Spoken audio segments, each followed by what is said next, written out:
რაც შეეხება პირველ ჰიბრიდულ ავტომობილს, ყველა ხო ვთვლით, რომ პრიუსი, არ არის პრიუსი, პირველი მსოფლიოში პირველი ჰიბრიდული ავტომობილი. სულ სხვა არის რაღაც ქვია. ხო, რომელიც რომ დაჟე ინფორმაციას რომ ვიძიებდი, რატომღაც მეგონა რომ პორშეს მოგონილი 1901 წელს. მეც ეგრე ფერდინანდ პორშეს. მაგრამ უფრო ადრინდელი აღმოვაჩინე 1800 ამერიკული ბრენდი რაღაცა ფაეტონი ერქვა. ზუსტად გაცრუებად მაგას დავწერთ. სახელი ნამდვილად აღარ მახსოვს. თუ ვერ დავწერე.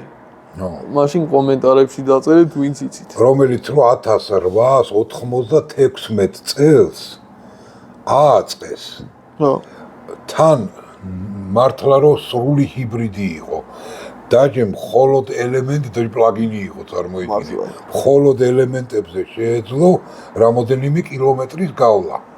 მაშინ მაგარი ისე იყო დახვეწილი.